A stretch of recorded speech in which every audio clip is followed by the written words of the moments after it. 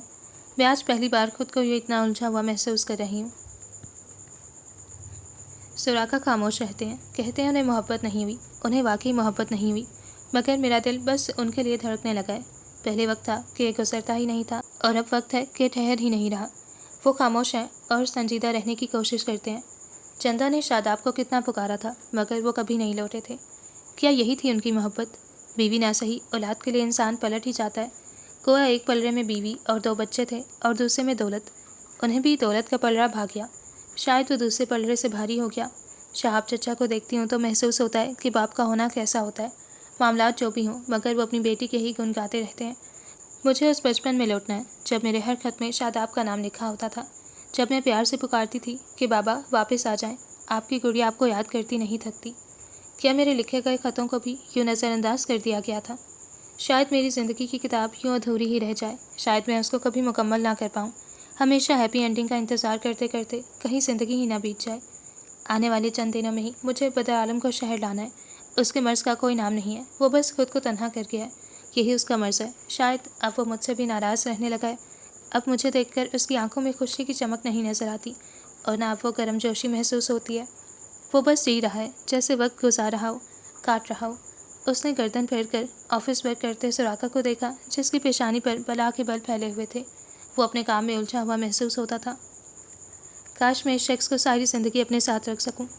یہ آخری الفاظ تھے جو اس نے لکھے تھے، پھر کتاب بند کر دی۔ وہ اب فرصت سے اسے دیکھنے لگی جو اپنی فائلز میں جھکا ہوا تھا۔ پرانی یادوں سے دبیز پردے ہٹنے لگے، اور وہ پھر سے اس ماضی میں کھو گئی جہاں سے وہ نکلنے کی خواہش مند تھی۔ چائے پیو گی؟ جانے کتنی دیر بعد وہ اس کی آواز پر چونکی تھی۔ نہیں، اس نے جلدی سے جواب دیا۔ کیوں؟ میں کافی بنانے جا رہا ہوں، سوچا اگر تم چاہو گی تو تمہارے لیے چائے بنا دوں گا۔ وہ بستر سے اٹھ کر فرش پر کھڑا ہو گیا۔ ہاں، مجھے آج کافی پینی ہے۔ جانے کیا ہوا، کیسے ارادہ بدلا؟ کافی؟ اب کی بار سوراخا چونکا تھا۔ تمہیں کافی کب سے پسند آنے لگی؟ بس یوں ہی میرا دل کر رہا ہے۔ اسے لگا جیسے وہ کسی گناہ میں پکڑی جا رہی ہو، گڑبڑا سی گئی۔ وہ مسکرا دیا جیسے چوری پکڑ گیا ہو۔ میرے ساتھ تھوڑا وقت گزارنا چاہتی ہو نا؟ اس کا وہ شرارتی لہجہ یکدم ہی لوٹتا ہوا محسوس ہوا۔ وہ آنکھیں حیرت سے پھیلانے کی اداکاری کیے اس کا چہرہ تکنے لگی۔ میں ایسا کیوں چاہوں گی؟ ارے تمہیں میرے ساتھ وقت گزارنا ہی ہے تو یوں ہی بتا دو، میں باخدا کچھ بھی نہیں کہوں گا۔ 1 کپ چائے بناؤں گا اور اپنے لیے کافی بنا کر تمہارے پاس آ بیٹھوں گا، پھر ہم باتیں کریں گے۔ سب کچھ خود سے ہی تیار ہو گیا تھا، ماہ کامل اس کا چہرہ تکتی رہ گئی۔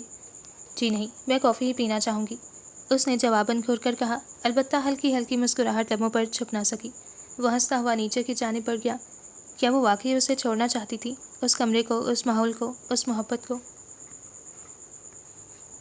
شاہانہ بچوں سمیت شہر چلی گئی، اس نے نیلی کو کہتے سنا۔ اور آپ بھائی؟ سلیم نے گردن پھیر کر پوچھا۔ کیا کرے گا بیچارہ، صبح سے خاموش خاموش پھر رہا ہے۔ بچوں کی وجہ سے حویلی میں کتنی رونق تھی نا سلیم، ایسا لگ رہا ہے وہ پرندے اڑ گئے جنہیں کل تک ہمارے آنگن میں چہچہانا پسند تھا۔ ان کے جملے میں کوئی بات تھی کہ وہ اپنی پریشانی بھول کر بچوں کا سوچنے لگا۔ اچھا ایک بات تو بتا سلیم، تو کب تک سب کو جرمنی کا بتائے گا؟ یہاں سب آہستہ آہستہ گویا بغاوت پر اتر رہے ہیں۔ جانان کا معاملہ، پھر شاہانہ بھی اپنی مرضی سے شہر چلی گئی۔ بدر عالم تو ویسے بھی کسی چیز میں حصہ نہیں لیتا، اور شاداب بھائی بھی کٹے کٹے سے رہنے لگے ہیں۔ وہ سلیم کا گیلا کرتا رسی پر لٹکا رہی تھیں۔ اب جب سب بغاوت پر ہی اتر رہے ہیں تو میں یہاں بیٹھ کر کیا کروں گا؟ کل انٹرویو تھا، اچھا ہوا، امید ہے جلد آفر لیٹر بھی آ جائے گا۔ ایک بار کنفرم ہو جائے تو سب سے پہلے میں انہیں بتاؤں گا۔ جمال چچا 2 سال پہلے امریکہ چلے گئے تھے، انہوں نے کہا کہ وہ میری اس سب میں مدد کر سکتے ہیں۔ وہ ماں کو خبر کر رہا تھا۔ تمہاری جمال بھائی سے بات چیت ہے؟ اپنے مرے ہوئے شوہر کے بھائی کا سن کر وہ کچھ حیران ہوئی۔ ہاں، ہمیشہ سے ہے، حویلی میں کسی کو بتائے گا بھی نہیں۔ شاید یہ بات دادا اکبر کو اچھی نہ لگے، میں بدر عالم کے پاس جا رہا ہوں۔ وہ اٹھ کھڑا ہوا، نیلی نے اس بات میں سر ہلایا تھا۔ وہ کافی دیر بعد اوپر آیا تھا، ہتھیلی پر سفید کپڑا گھوم کر باندھا ہوا تھا، ایک ہاتھ میں ٹرے اور دوسرے ہاتھ میں سینڈوچز کی پلیٹ۔ ماں کی نگاہ ٹرے سے پہلے اس کے کپڑے بندھے ہاتھ پر گئی۔ یہ کیا ہوا ہے؟ ٹماٹر کاٹنے کے چکر میں ہتھیلی میں ہی چھری پھیر دی۔ وہ ذرا سا مسکراتا ہوا ہاتھ جھٹک کر بولا۔ ماہ کامل کی آنکھیں پھیلی۔ ہاتھ دکھائیں۔ کہتے ساتھ ہی اس نے ہاتھ تھاما۔ سفید کپڑے میں لگا خون کافی واضح تھا۔ خون زیادہ بہا ہے۔ لہجہ تشویشناک ہو گیا۔ وہ اس کے ہاتھوں سے اپنا ہاتھ نہ کھینچ سکا، بس چہرہ تکتا رہ گیا۔ میں کچھ پوچھ رہی ہوں۔ اب کی بار جواب نہ ملنے پر ماں نے اس کی آنکھوں میں دیکھا۔ وہ میں نے زیادہ بہنے نہیں دیا، کپڑا سختی سے باندھ لیا تھا۔ اس نے پیشانی کھچائی، گہرا کٹ لگایا۔ یوں کیوں دیکھ رہی ہو؟ چاہو تو دیکھ سکتی ہو۔ اس نے ہاتھ مزید آگے کیا تو ماہ کامل نے کپڑا دھیرے سے کھولا۔ جانے کہاں کوتاہی ہوئی اور کپڑا زخم کو رگڑ کر اترا، سوراخ کرا اٹھا۔ I'm sorry۔ گویا ماہ کامل کو تکلیف محسوس ہوئی۔ تم تو دل اور جان دونوں کو مار رہی ہو۔ اس کا ہاتھ تکلیف سے لرز رہا تھا۔ ہتھیلی ڈھیلے انداز میں کھولتے ہوئے اس نے ماہ کامل کو زخم دکھایا۔ کٹ کافی گہرا تھا۔ اتنی بھی کیا بے دہانی کہ ٹماٹر سمجھ کر ہتھیلی پر ہی کٹ لگا دیا۔ لہجہ تیز تھا، اسے لگا جیسے وہ ڈانٹ رہی ہو۔ سوراخ کی آنکھیں پھیل کر حیرت سے ماہ کے چہرے پر اٹھی۔ مجھے آج تک کسی نے نہیں ڈانٹا۔ وہ اب تک بے یقین تھا کہ ماہ کامل نے اسے ڈانٹا، جب ہی آج یہ حال ہے۔ اس کی نگاہیں دوبارہ زخم پر جھک گئیں۔ ہلکا ہلکا خون دوبارہ بہنے لگا تو وہ سائیڈ میں سے فرسٹ ایڈ باکس نکال کر اس کے پاس آئی اور بستر پر بیٹھ گئی۔ کیا مطلب؟ کیا حال ہے میرا؟ ماتھے پر بل پھیلے۔ بیٹھ جائیں، میں دوائی لگا کر پٹی کروں۔ اس کے کہنے پر بھی جب وہ نہ بیٹھا تو ماہ کامل نے بازو سے پکڑ کر ساتھ بٹھایا۔ اتنا ایٹیٹیوڈ کیوں ہے؟ اب کی بار وہ دوبارہ گھور کر بولی۔ اچھا، اب مجھ میں ایٹیٹیوڈ بھی ہے۔ اس کے ماتھے کے بل مزید پھیلتے چلے گئے۔ تمہارے لیے چائے بنائی اور یہ سینڈوچز بھی تمہارے لیے تھے۔ اتنا خوار کا بچہ نہیں ہوں جو یوں رات کے 11 بجے کچن میں اپنے آپ کو تھکاؤں۔ اسے بہت برا لگا۔ ماہ کامل ٹھنڈے مزاج سے اس کی باتیں سنتی، زخم پر مرہم لگا رہی تھی۔ میں نے کہا تھا مجھے سینڈوچز چاہیے۔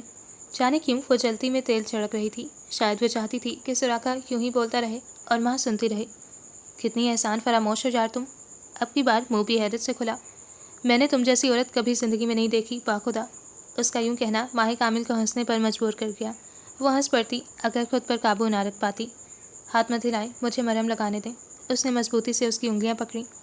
چھوڑ دو، میں خود کر لوں گا۔ اب میرا دل نہیں کرا تم سے مرہم کروانے کا۔ اس نے ہاتھ چھڑوانا چاہا جب ماں نے ایک بار پھر اسے بڑی بڑی آنکھیں کھول کر گھورا۔ یہ کام میں ہی کروں گی۔ اس کا ہاتھ زبردستی اپنی گود کے اوپر رکھے تکیے پر رکھا اور روئی تھپکنے لگی۔ کیوں تنگ کر رہی ہو مجھے؟ جاتے جاتے بھی یوں ستاؤ گی؟ اس کی خفا خفا سے نگاہیں ماہ کامل کا دل کھینچنے لگی۔ سینڈوچز میرے لیے تھے نا، تو میری وجہ سے لگا یہ کٹ، بس اسی لیے پٹی کر رہی ہوں۔ میں جاتے جاتے کسی کا احسان نہیں رکھنا چاہتی۔ وہ پھر جلتی پر تیل کا کام کر گئی۔ سوراخ اب کی بار کچھ بھی نہ بولا، بس گہری نگاہوں سے اسے گھور رہا تھا۔ ماہ کامل نے اس کی آنکھوں میں دیکھا جو بری طرح سے اسے ہی گھور رہی تھی اور نگاہیں دوبارہ جھکا گئی۔ اگر دادا اکر کو خبر ہوئی کہ تم مجھے ایسے ٹریٹ کرتی ہو تو جانتی بھی ہو کیا کریں گے؟ ان کی بیٹی کی اولاد ہوں میں، وہ پوتے کو آگ لگا دیں گے مگر نواسی کو ہاتھ سے نہیں جانے دیں گے۔ اس نے زبان چڑھا کر جواب دیا۔ سوراخ نے پہلے تو ہونٹ سکیڑ کر اسے کھا جانے والی نگاہوں سے دیکھا، پھر تھوڑی دیر بعد خود ہی نارمل ہو گیا۔ مزہ آتا ہے مجھے تنگ کر کے، وہ اب پٹی کر رہی تھی۔ ہاں بہت مزہ آتا ہے، سکون ملتا ہے، اس نے بھی بنا کسی جھجک کے کہا۔ چلو پھر ٹھیک ہے، پھر جتنا چاہے تنگ کرو، بس تم خوش رہو۔ اس کا یوں ٹھہرا ہوا لہجہ ماہ کامل کو لمحے بھر کے لیے ساکت کر گیا۔ اس نے نگاہیں اٹھا کر شوہر کی آنکھوں میں دیکھا جو کافی دیر سے اس کی آنکھوں میں جھانک رہا تھا۔ لبوں پر ہلکی سی مسکراہٹ تھی۔ بس زیادہ اوور ایکٹنگ نہیں، بہت زیادہ اداکاری نہیں کر رہے آج کل؟ جانے دل میں ایک ہلچل ہوتی ہوئی محسوس ہوئی تو فوراً ہی اسے ڈپٹ دیا۔ اداکاری؟ یہ اداکاری نہیں ہے۔ جو بھی ہو، یہ لے ہو گئی پٹی، اور براہ مہربانی جب تک زخم ٹھیک نہیں ہو جاتا کچن میں جا کر یہ الٹا سیدھا کام کرنے کی ضرورت نہیں ہے۔ یہ آدمی بڑا ہی اٹینشن سیکر ہوتا جا رہا تھا۔ وہ بستر پر اندر ہو کر بیٹھی اور ٹرے اپنے آگے رکھتی سینڈوچ کھانے لگی۔ جیسے ہی سینڈوچ اٹھایا، اسے ویسے ہی رکھ دو شاباش۔ اس کو اٹھاتا دیکھ کر ہی وہ تیزی سے بولا۔ چہرہ سنجیدہ معلوم ہوتا تھا۔ کیوں؟ اسے برا لگنے لگا۔ اس کے پیچھے تم نے مجھے 10 باتیں سنائی ہیں اور اسے ہی کھا رہی ہو، لاؤ دو۔ اس نے سینڈوچ کی پلیٹ اس کے آگے سے ہی اٹھا لی۔ اب ایسا کریں گے؟ وہ سینڈوچ اس کے ہاتھ سے بھی لے چکا تھا۔ اپنی کافی کا گھون بھرتے ہوئے اس نے وہ تینوں سینڈوچز کی پلیٹ اپنے برابر میں رکھ دی۔ ماہ کامل اسے یک ٹوک تکنے لگی۔ کیا ہے؟ کیوں دیکھ رہی ہو ایسے؟ بنا رکے وہ اب بھی اسے سنجیدہ چہرے لیے دیکھ رہی تھی۔ سینڈوچز کی پلیٹ ادھر کریں۔ نہیں۔ اتنا برا لگا میرا کہنا؟ نہیں، مجھے تمہاری باتیں بری نہیں لگتی۔ اس نے لبوں سے مگ لگایا۔ تو پھر قوم کا اوور ریئیکٹ کیوں کر رہے ہیں؟ ویسے باخدا آپ کو اٹینشن لینے کا بہت شوق ہے۔ اس نے خود سے پلیٹ کھینچ کر اپنی طرف کی اور اس سے بہت دور ہو کر بیٹھ گئی۔ سوراخ نے دانت پیستے ہوئے کہا، اٹینشن سیکر کہہ رہی ہو مجھے؟ پورے شوق سے، اس نے بھی سوراخ کے انداز میں جواب دیا۔ وہ ساتھ ساتھ سینڈوچ کھا رہی تھی۔ مجھے کیا ضرورت ہے تمہاری توجہ لینے کی؟ آپ چاہتے ہیں میں رک جاؤں؟ میں کیوں چاہنے لگا؟ جلدی جلدی جاؤ اور میرا کمرہ خالی کرو، میں اپنے بستر پر دوبارہ پھیل کر سونا چاہتا ہوں، میں کوئی نہیں چاہتا کہ تم رکو۔ وہ اب تک ہنس رہا تھا اور ماہ کامل کا چہرہ پھیکا پڑ رہا تھا۔ تھوڑی دیر بعد ہی وہ چائے کا کپ خالی کر کے اٹھ کھڑی ہوئی۔ مجھے نہیں کھانا آپ کا بنایا ہوا سینڈوچ، خود ہی کھائیں، منہ پھیر کر کہتی وہ آگے نکل گئی اور سوراخا ایک آئیبرو اچکا کر اس سینڈوچ کو دیکھ رہا تھا جسے آدھا چھوڑ کر ماہ کامل نے اس کی ذات پر احسان کیا تھا۔ رات کے اس پہر احب اس کے کمرے میں داخل ہوا۔ سلیم کمرہ اندھیرے میں ڈوبا ہوا تھا، اسے لگا وہ سو رہا ہوگا، مگر لائٹ کھولنے پر کمرے میں کوئی نہیں تھا۔ اس نے پکارا مگر کوئی جواب نہ ملا۔ ابھی باہر مڑا ہی تھا جب سلیم بالکل سامنے کھڑا نظر آیا۔ رات کے اس اندھیرے میں سلیم اسے ایک آئیبرو اچکائے دیکھ رہا تھا۔ ایک سگریٹ اس نے احب کی جانب بڑھائی تھی اور اس کے ہاتھ میں تھماتا باہر کی جانب بڑھ گیا۔ احب نے اس سگریٹ کو بہت غور سے دیکھا اور کچھ سوچ کر اس کے پیچھے بڑھ گیا۔ باقی اس حصے میں ہوا بہت تیز تھی۔ سلیم اپنی سیاہ شال کندھے سے درز کرتا سگریٹ لبوں کے درمیان دبا کر سلگانے لگا۔ 5 منٹ بعد کا ماحول پہلے سے مختلف تھا۔ احب اس کے برابر کھڑا تھا، خاموشی اور اندھیرے میں سلگی ہوئی سگریٹ ہی نظر آ رہی تھی۔ تم نے، احب فوراً جملہ نامکمل کر سکا، تم نے کل شہر جانے سے کیوں منع کیا؟ میں نہیں جانا چاہتا، اس نے گہری سانس فضا میں خارج کی۔ تم میری حالت سے باخبر ہو، میری تکلیف ابھی کم نہیں ہوئی سلیم۔ دادا اکبر چاہتے ہیں کہ کل صبح جانان کو لینے میں جاؤں، کیسے جاؤں گا یار میں؟ وہ خود کو بہت تھکا ہوا محسوس کر رہا تھا۔ میں جانتا ہوں مگر میں نہیں جانا چاہتا، وہ مجھے دیکھے گی تو رو پڑے گی اور میں جانتا ہوں پھر کیا ہوگا۔ ماہ کامل اور جانان میرے لیے سگی بہنوں سے بڑھ کر ہیں، ان کی آنکھوں میں آنسو ہمیشہ سے مجھے تکلیف دیتے ہیں۔ وہ روئے گی تو میں گاڑی بھی نہیں چلا پاؤں گا، اور وہ مجھے دیکھ کر نہ روئے یہ تو ممکن ہی نہیں۔ سگریٹ کا کش لیتے ہوئے اس نے دھواں ہوا میں چھوڑا۔ احب اس کا چہرہ تکتا رہ گیا۔ کیا ہو تم سب؟ وہ چلا کے رہ گیا۔ سب کی زندگی میں آگ لگی ہوئی ہے اور سبھی اس آگ کو نہ بجھا پا رہے ہیں اور نہ اس آگ کے ساتھ جی پا رہے ہیں۔ وہ اکبر حویلی کے ایک ایک شخص سے پریشان تھا۔ ہمارے مردوں کو لگتا ہے کہ جانان کو جہاندار سے دور کر کے اور ماہ کامل کو بلوا کر وہ اکبر حویلی والوں کا سکون چھینیں گے، کیونکہ اکبر حویلی والوں کا تو سکون برباد ہی ہے۔ اور دیکھو سارا ٹارگٹ بھی اکبر حویلی کے پوتوں کو کیا ہے، جن کی وجہ سے وہ خاندان ہر طرح سے کامیاب ہے۔ وہ ان سے ان کا ذہنی سکون چھیننا چاہتے ہیں تاکہ ان کے لڑکے دادا اکبر کے منہ پر کھڑے ہو کر زمینیں مانگے اور اکبر دادا کے آگے رکھ دیں۔ ان دونوں مردوں کی بیویوں کو اکبر حویلی والوں نے دولت کی کنجی سمجھ رکھا ہے۔ ابھی تو عقل نہیں آئے گی، مگر جب آئے گی تب یہ وقت ہاتھ میں نہیں ہوگا۔ سوراخا اور جہاندار بھی ایک حد تک برداشت کریں گے، پھر اکبر حویلی والوں کی گردنیں ہوں گی اور ان کا ہاتھ ہوگا۔ سلیم استہزائیہ ہنستا ہوا بولا، دولت کا نشہ رشتوں سے زیادہ ہے، دولت آزمائش ہے اور افسوس کہ ہم اپنے رب کو راضی نہیں کر پا رہے۔ اس نے برے ہوتے دل سے چہرہ پھیر لیا۔ میں سوچتا ہوں کہ جن کو نیچا دکھانے کے لیے یہ سب ہو رہا ہے وہ کتنے پرسکون ہیں۔ دادا اکبر کی حویلی سے کوئی بات نہیں آئی، یہاں کے حالات وہاں سے کتنے مختلف ہیں نا، شاید اسی لیے سوراخا اور جہاندار کافی مختلف ہیں ہم سب سے۔ ان میں ہمت ہے، طاقت ہے، ہم بڑوں کے فیصلوں کے بوجھ میں جھکتے جا رہے ہیں۔ میں 2 بچوں کا باپ ہوں، مگر آج بھی میں خود سے کوئی فیصلہ نہیں کر سکتا۔ مجھے میری زندگی پر کوئی حق نہیں حاصل۔ میری بیٹی مجھے کتنا یاد کرتی ہوگی، بیٹا کتنا پکارتا ہوگا۔ ان کا مجبور باپ حویلی کا تخت صاف کر رہا ہے۔ وہ جب تھک گیا تو سگریٹ پاؤں کے نیچے مسل کر کھڑا ہو گیا۔ میں کل کے لیے جانان کو میسج کر چکا ہوں، صبح 8 بجے کا کہا ہے، ذرا بھی تاخیر مت کرنا۔ لمحوں کی خاموشی چھا گئی۔ میں نے جرمنی کی یونیورسٹی میں اپلائی کیا ہے، اس نے یکدم ہی بتایا۔ کیا؟ اسے گویا یقین ہی نہ آیا۔ سلیم نے اپنی بات دہرائی۔ کیا واقعی؟ کیسے، کب اور کس کس کو خبر ہے؟ دادا اکبر جانتے ہیں؟ اس کا یوں سوال پر سوال کرنا جائز تھا۔ سلیم مسکرا دیا۔ نیلی جانتی ہیں اور اب تم بھی جانتے ہو۔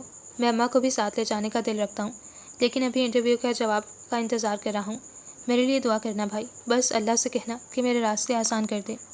اسے اپنے راز میں شامل کر کے وہ خود کو پرسکون محسوس کر رہا تھا۔ مجھے بہت زیادہ خوشی ہے بے پناہ، مگر یہ سب کچھ کیسے ہوگا دادا اکبر؟ اس نے بات ادھوری چھوڑ دی۔ اللہ سب کرنے والا ہے، یہ انسان میرا کیا ہی بگاڑیں گے۔ بہرحال میں نے سوچ لیا کہ اب جب ہر کسی کی زندگی الگ رخ پکڑ ہی رہی ہے تو مجھے بھی اپنے ان خوابوں کو تکمیل کی طرف لے جانا چاہیے جن کا گلا میں نہ گھونٹ سکا۔ تم ساتھ دو گے؟ اس نے آپ کو دیکھا جو مسکرا رہا تھا۔ ہر طرح سے اس نے سلیم کو گلے لگایا اور شاید سلیم کو اس وقت سب سے زیادہ ضرورت گلے کی ہی تھی۔ وہ خود کو مطمئن محسوس کرنے لگا۔ پھر آگے کیا ہوا؟ وہ پوری آنکھیں کھولے تکیے پر کوہنی رکھے اس سے آگے کی کہانی سننا چاہتی تھی۔ پھر مجھے نیند آ گئی۔ وہ جمائی لیتا ہوا کروٹ لے گیا۔ تم بھی سو جاؤ، اب نیند تو آنی ہی تھی۔ جانان کی پیشانی پر بل پھیلے۔ کیا ہے بھائی؟ اٹھ کر بیٹھیں، مجھے پوری کہانی بتائیں۔ اس نے بازو سے جھنجھوڑ کر کہا۔ جانان وقت دیکھو، 4 بجے ہیں یار۔ نیند سے آنکھیں اب سرخ ہو رہی ہیں۔ پچھلے 2 گھنٹے تمہاری وجہ سے زبردستی جاگا ہوں، مگر اب تو سونے دو، میں آگے کی کہانی کل بتاؤں گا۔ وہ پھر سے رخ موڑنے لگا جب جانان نے بازو پر زور سے چٹکی کاٹی۔ وہ کراہ کر ضبط کرتا رہ گیا۔ تیزی سے اٹھ کر بیٹھتے ہوئے اس نے کھا جانے والی نگاہوں سے بیوی کو دیکھا۔ کیا مسئلہ ہے تمہارے ساتھ؟ میرے خاموش رہنے کا فائدہ کیوں اٹھاتی ہو؟ کیا فائدہ اٹھایا میں نے؟ یہ چٹکی کیوں کاٹی؟ تم جانتی ہو نا بدلے میں کچھ کروں گا نہیں، اس لیے کرتی ہو۔ آپ سے صرف میں نے کہا ہے کہ مجھ سے کچھ دیر اور بات کر لیں۔ کیوں اتنا برا لگ رہا ہے اب میرا کہنا؟ بس اتنی ہی محبت تھی۔ اس کی آنکھوں میں پانی بھرنے لگا۔ جہاندار قدرے حیران ہوا۔ کیوں عام سی بات پر آنکھیں بھر آنا واقعی اسے پریشان کر گیا۔ نہیں یار، مجھے تمہارا کبھی کچھ کہنا برا نہیں لگ سکتا۔ میری محبت کو تم ایسے نہیں کہہ سکتی۔ اچھا چلو، اگر تم چاہتی ہو کہ ہم باتیں کریں تو ٹھیک ہے۔ یہ بتاؤ تمہارے گجرے کہاں ہیں؟ پھر رکھ دیے فریج میں؟ اس نے خفا خفا سے لہجے میں بتایا۔ بس 1 گھنٹہ مزید پھر سو جائیں گے۔ پچھلے 2 گھنٹے سے محترمہ یہی کر رہی ہیں۔ وہ زور سے ہنستا ہوا شرارتی نگاہوں سے اسے دیکھنے لگا۔ میں 2 گھنٹے بھی جاگ سکتا ہوں۔ وہ مسکرا دی۔ موبائل پر 4 گھنٹے پہلے وہ میسج موصول نہ ہوتا تو شاید وہ ساری رات جاگنے کے لیے جہاندار کو جگاتی نہیں، مگر وہ اس کے ساتھ کچھ وقت گزارنا چاہتی تھی، شاید ایک آخری پل۔ رات کے آخری پہر اس کی آنکھ کھلی۔ جانے کیا ہوا کہ اس کے بعد وہ سو نہ سکی۔ اس کے برابر گہری نیند میں سوتے سراقہ کو دیکھا، جس نے اپنا مرہم پٹی والا ہاتھ اپنی پیشانی پر رکھا ہوا تھا۔ کھڑکی سے اندر آتی باہر کی ہلکی سی روشنی کا کمرے کے اندھیرے میں دخل تھا۔ وہ اس کا زخمی ہاتھ دیکھتے ہوئے لیٹ گئی۔ آنکھیں اس کی پٹی پر ہی ٹھہری ہوئی تھیں۔ نہ جانے دماغ کیا سوچ رہا تھا۔ اس نے آنکھیں بند کر کے سونا چاہا، مگر شاید اب اسے نیند نہیں آنے والی تھی۔ وہ پھر سے آنکھیں کھول کر اس کی پٹی والا ہاتھ دیکھنے لگی۔ مزید کچھ دیر ٹھہر کر وہ اٹھ کر بیٹھ گئی۔ تھوڑا نزدیک ہوتے ہوئے اس نے دھیرے سے سراقہ کا ہاتھ تھام کر یہ دیکھنے کے لیے کہ پٹی بلیڈنگ سے خراب تو نہیں ہو گئی، اس نے اپنے آگے کیا۔ وہ شاید گہری نیند میں تھا۔ ماہ کامل اس کا ہاتھ دیکھ کر مطمئن ہوتی بستر سے اترنے پڑی۔ جب اس نے سراقہ کی گہری ہوتی سانسوں کو محسوس کیا، آنکھیں بند تھیں اور وہ تیز گہری سانسیں بھر رہا تھا۔ ماہ کامل کی پیشانی پر پریشانی کے گہرے بل پھیلے۔ وہ بھی اس کا ہاتھ ہی تھامتی جب سراقہ نے سختی سے اس کا ہاتھ تھام کر گہری ہوتی سانسوں کے درمیان آنکھیں کھولی۔ اس ٹھنڈے موسم میں بھی اس کی پیشانی پر پسینے کے قطرے تھے۔ وہ پھٹی آنکھوں سے چھت کو تک رہا تھا۔ سراقہ؟ ماہ گھبرا گئی۔ اس کا کہنا ہی تھا کہ سراقہ نے گردن پھیر کر جھٹ اسے دیکھا۔ وہ خاموش رہا، بس اس کا چہرہ تکتا رہا۔ طبیعت ٹھیک ہے؟ پانی دوں؟ اس کی کلائی سراقہ کے ہاتھ میں تھی۔ وہ ابھی بغیر کچھ کہے اسے دیکھ رہا تھا۔ سانسیں بحال ہونے لگی۔ وہ اسے بغیر پلکیں جھپکائے ایسے دیکھ رہا تھا جیسے آخری بار دیکھ رہا ہو۔ اس کے چہرے کے کچھ عجیب تاثرات تھے۔ جانے کیا تھا؟ خوف، گھبراہٹ؟ ماہ کامل نے اسے بہت غور سے دیکھا۔ وہ اسے بہت گھبرایا ہوا معلوم ہوا۔ سراقہ؟ سن رہا ہوں۔ ماہ کامل نے اس کا پٹی بندھا ہاتھ اپنے ہاتھ سے دور کرتے ہوئے دیکھا۔ زخم خراب ہو جائے گا اور تکلیف بھی ہوگی۔ ہاں، یہ وہی ہاتھ تھا جس سے اس نے ماہ کا ہاتھ پکڑا تھا۔ آپ ٹھیک ہیں؟ میں نیچے سے پانی لاتی ہوں۔ نہیں، بس میں ٹھیک ہوں، تم نیچے مت جاؤ، بس میری آنکھوں کے سامنے رہو۔ وہ تھوڑا اٹھ کر میں سحری سے ٹیک لگا کر لیٹ گیا۔ ماہ کامل نے اسے حیران نگاہوں سے دیکھا۔ ابھی صرف 5 بجے ہیں، آپ سو جائیں۔ اس نے آج سے قبل کبھی سراقہ کو اتنی جلدی اٹھتے نہیں دیکھا۔ میں سونا چاہتا ہوں مگر اب نیند نہیں آئے گی۔ تم میرے لیے پریشان مت ہو، سو جاؤ۔ نیند کی وجہ سے آواز مزید بھاری ہو گئی تھی۔ اب میں بھی بس اٹھ ہی گئی ہوں، نماز پڑھوں گی اور کچھ دیر قرآن کی تلاوت کروں گی۔ وہ اپنے بالوں کو شانوں پر پھیلاتی سنگھار میز کی جانب آئی۔ دھیرے دھیرے بالوں پر برش پھیرتے ہوئے اس نے ڈھیلی پونی بنا لی۔ آپ کیا کریں گے؟ تمہیں نماز پڑھتے دیکھوں گا۔ آنکھیں پوری کھلی ہوئی تھیں، یوں معلوم ہوتا تھا جیسے نیند پوری کر کے اٹھا ہو۔ وہ دھیرا سا مسکراتی جیسے خوشی سی محسوس ہوئی ہو۔ کافی پئیں گے؟ اس نے آفر پیش کی۔ اپنی نماز مت خراب کرو، میں تھوڑی دیر میں سو جاؤں گا، جب تک جاگا ہوا ہوں تمہاری حرکات نوٹ کرتا رہوں گا۔ نیند کیوں نہیں آ رہی؟ پتہ نہیں، بے چینی سے محسوس ہو رہی ہے، سینے پر بوجھ لگ رہا ہے۔ اس نے گہری سانس خارج کی۔ وہ یک ٹک اسے تکتی رہی، پھر یکدم ہی اس نے کمرے کی خاموشی توڑی۔ وضو کر لیں، 7 نماز ادا کرتے ہیں۔ 7 نماز پڑھنے کا یہ اتفاق پہلی بار ہونے والا تھا۔ وہ کبھی ظہر پڑھ لیتا تو کبھی عشاء، کبھی موقع ملتا تو عصر پڑھ لیتا، نماز کی پابندی نہیں تھی۔ وہ اس بات میں سر ہلاتا ہوا اٹھ کھڑا ہوا۔ پہلے ماہ کامل وضو کر کے آئی تھی اور پھر اس کے بعد سراقہ واش روم بڑھا تھا۔ خدا کے حضور سجدہ کرتے ہوئے سراقہ نے خود کو بہت بہتر محسوس کیا۔ اسے لگا جیسے وہ بالآخر صحیح جگہ آ گیا ہو، اپنے اللہ کو پکارنے، اس سے مانگنے۔ سلام پھیرنے کے بعد اس نے ذرا سی گردن پھیر کر ماہ کامل کو دیکھا جو سکون سے بیٹھی دعائیں مانگ رہی تھی۔ اس نے آنکھیں بند کی، شاید یہ فوکس کرنے کا ایک طریقہ تھا۔ سراقہ سامنے دیوار کو تکنے لگا۔ دماغ میں بہت کچھ تھا مگر لبوں پر تالے لگے ہوئے تھے۔ اسے لگا وہ دل کی بھڑاس نکال نہیں سکے گا۔ جانے کیا تھا، وہ ایک خواب، وہ ایک خیال جسے وہ بار بار چھٹک رہا تھا، وہ ایک تڑپ۔ آنکھیں بے بسی سے آج کھلی تھیں۔ وہ سوچنے لگا کہ دعا کیا مانگنی چاہیے، کیسے آغاز کرنا چاہیے۔ تو 70,000 ماؤں سے زیادہ محبت کرنے والا ہے میرے مالک، میری تکلیف دور کر دے، جو میرے دل کی چاہت ہے اسے میرے نزدیک کر دے۔ میں مزید ان غموں کا بوجھ نہیں اٹھا سکتا، میرے ان سب خوابوں خیال کو ختم کر دے جو مجھے اذیت میں ڈالتے ہیں۔ کیا مانگ رہے ہیں؟ اس نے ماہی کو کہتے سنا۔ تمہیں بتاؤں گا تو ہنس دو گی۔ میں بھلا کیوں ہنسنے لگی؟ ہم اپنے رب سے ہر طرح کی باتیں کر لیتے ہیں کیونکہ ایک وہی ہے جو ہمیں سنتا ہے، وہ مسکرا کر کہہ رہی تھی۔ میں اپنی دعائیں کسی کو نہیں بتاتا، یہ ایک واحد ایسی چیز ہے جو صرف مجھ تک رہتی ہے، اس کے علاوہ سب تو تمہیں معلوم ہی ہے۔ وہ آنکھیں موند گیا۔ خاموشی کا وقفہ طویل رہا۔ سراقہ نے ذرا سی گردن پھیر کر دوبارہ اسے دیکھا جو دعاؤں کی ایک چھوٹی سی کتاب پکڑے بیٹھی تھی۔ میں چاہتا ہوں یہ ہمیشہ یوں ہی مجھے تنگ کرتی رہے، میں اسے ہمیشہ کے لیے چاہتا ہوں، میں اسے اپنے ساتھ چاہتا ہوں۔ اللہ، مجھے یہ عورت اپنے پاس چاہیے۔ ایک حسرت تھی۔ اس کی نگاہ اٹھانے سے پہلے ہی وہ گردن موڑ گیا۔ جانے خدا کو اس نے کیا کچھ دل کا حال سنایا تھا اور کتنی بار اس عورت کی خواہش کی تھی۔ وہ اب خود کو ہلکا محسوس کر رہا تھا، بہت بہتر محسوس کر رہا تھا، اپنی آنکھوں پر پہرا دینے لگی تھی۔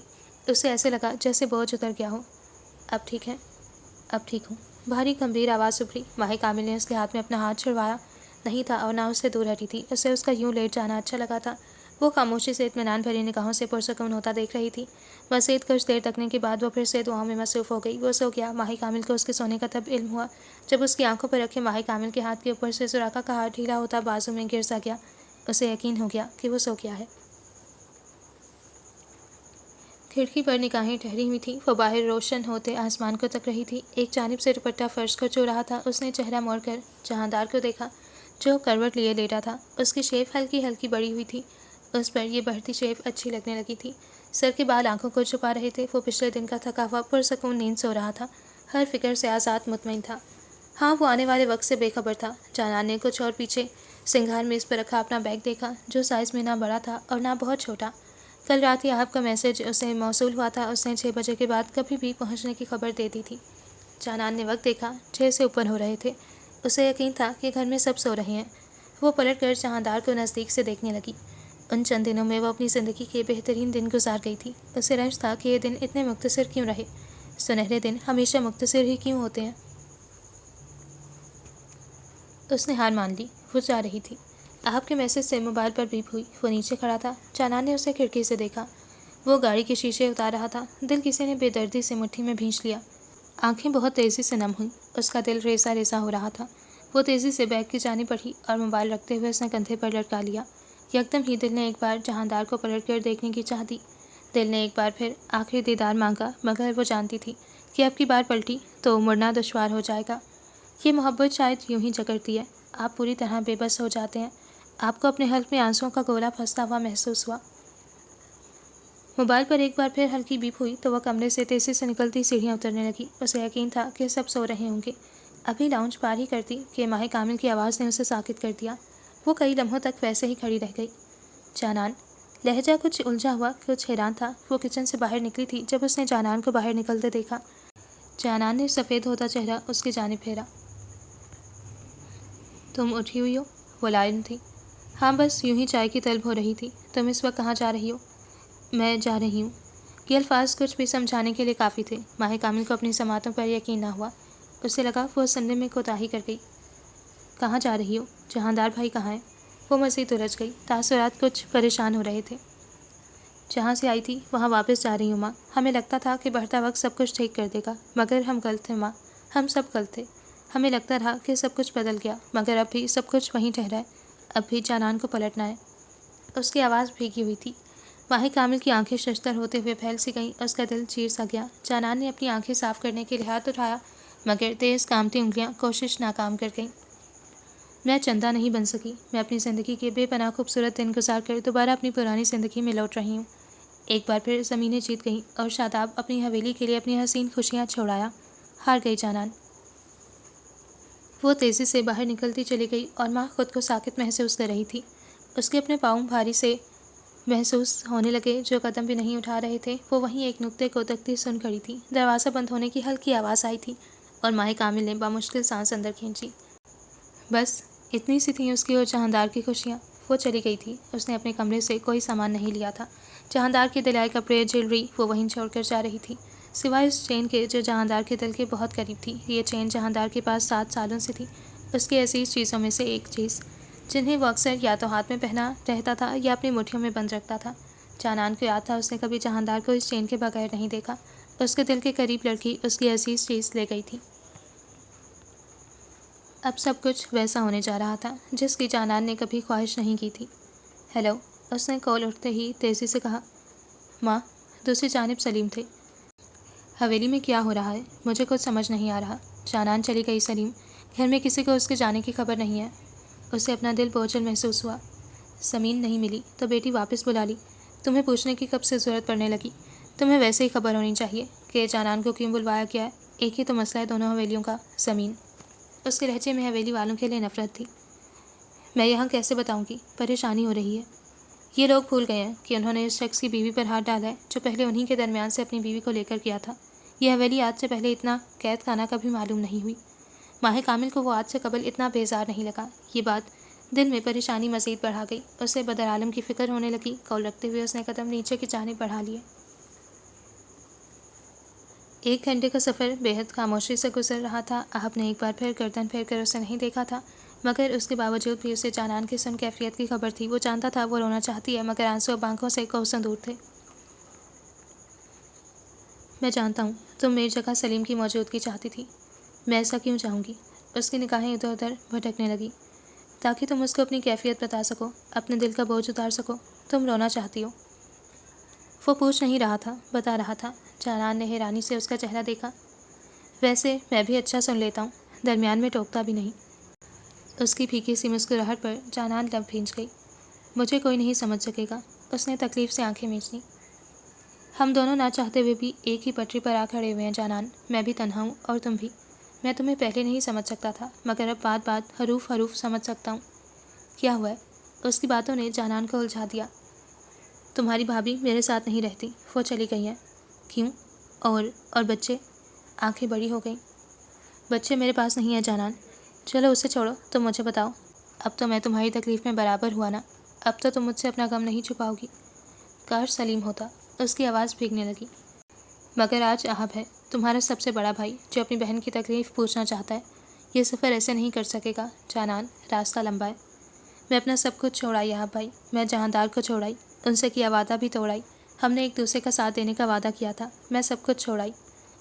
اس کی سسکیاں ابھرنے لگیں۔ احب نے دھوپ نکلتے ہوئے مضبوطی سے آگے دیکھا۔ تم بہادر ہو۔ میں بدھو ہوں، میں پاگل ہوں، اور میں دھوکے باز ہوں۔ اس شخص کے ساتھ دھوکہ کیا جس نے مجھے ان مشکل حالات سے نکال کر دنیا کا اچھا رخ دکھایا۔ میں جہاندار کا دل دکھائی، انہیں میرے ارادوں کی خبر نہیں۔ اس نے دونوں ہاتھوں سے چہرہ چھپا کر خود کو سسکنے کا موقع دیا۔ تم نے یہ قدم کیوں اٹھایا؟ کیوں نہ ڈٹ گئی؟ میں کیوں جہاندار کے لیے زندگی مشکل بناؤں؟ میں نہیں چاہتی کہ میرے لوگ انہیں تکلیف پہنچائے۔ ان سے کوئی بعید نہیں کہ وہ لوگ میرے لیے جہاندار کو ہی نہ مار دیں۔ میں بدھو ہوں، بے حس نہیں جو انہیں اپنے شوہر کی جان لینے دوں۔ آنکھیں سرخ ہو رہی تھیں۔ تمہاری غلطی نہیں ہے، لوگ مجبور کر دیتے ہیں۔ تم ایک بہت اچھی لڑکی ہو، ایک بہترین بیوی بھی۔ اگر سلیم ہوتا تو تمہیں امید کا جگنو دیتا، مگر میں تو شاید خود کسی امید کی تلاش میں ہوں۔ میری زندگی میں جو بھونچال آیا اس نے میرا ذہنی سکون برباد کر دیا۔ میں شاہانہ کو چھوڑنے کا کبھی سوچ بھی نہیں سکتا۔ اور وہ بچے جو میرا خون ہے، جن کی ہنسی اور کہے میں اپنے گھر میں سننا چاہتا ہوں، آج کمرہ نہ جانے کیوں اتنا خالی خالی لگتا ہے۔ آج اسی شور کا دل دادا ہوں جس پر کل میں بچوں کو روکتا تھا کہ میرے کانوں کو سکون چاہیے۔ وہ آخر میں ہنس دیا۔ جانان اس کی آنکھوں میں دیکھ رہی تھی جس میں اتنا خوف تھا کہ معلوم پڑتا تھا آنکھیں سیاہ پڑ جائیں گی۔ وہ درست کہتا تھا، دونوں ایک پٹری پر آگے پیچھے کھڑے تھے۔ اب دل ان لوگوں کے بنا نہیں لگے گا جن کو وہ پیچھے چھوڑ آئے تھے۔ اب دل مر رہا تھا جو کبھی ان لوگوں کو دیکھ کر جی اٹھتا تھا۔ شاید اسے ان محبوب لوگوں کی ضرورت ہے۔ اس نے موبائل کھول کر وہ محفوظ ہوا میسج جہاندار کے چیٹ پر سینڈ کیا جو اس نے صبح جہاندار کے سو جانے کے بعد لکھا تھا۔ وہ جانتی تھی کہ گھر سے نکلنے کے بعد وہ یہ سب نہیں کر سکے گی۔ شاید یہ ایک آخری میسج تھا، ایک لمبا چوڑا پیراگراف جو اسے خون کے آنسو رلاتا تھا۔ بھاری ہوتے دل کے ساتھ اس نے جہاندار کا نمبر بلاک لسٹ میں ڈال دیا تھا تاکہ وہ اس سے کوئی رابطہ نہ کر سکے۔ وہ ایسا کبھی نہ کرتی اگر اس کے دل میں کوئی امید ہوتی۔ امید کی کمی سارے راستے ختم کر گئی۔ وہ زندگی کے ایک حصے کو بند کر کے دوسرے حصے کی جانب بڑھ رہی تھی۔ اس کی 10 بجے کے قریب آنکھ کھلی تھی۔ اس نے اٹھتے ساتھ ہی ارد گرد جانان کو تلاشا۔ ایک یہی تو کام وہ سب سے پہلے اٹھنے کے بعد کرتا تھا۔ اپنی بیوی کو دیکھنا۔ آج آفس کے لیے چیخ چیخ کر اٹھانے والی کمرے سے غائب تھی۔ وہ سوچ کر ہی مسکرا دیا اور اٹھ بیٹھا۔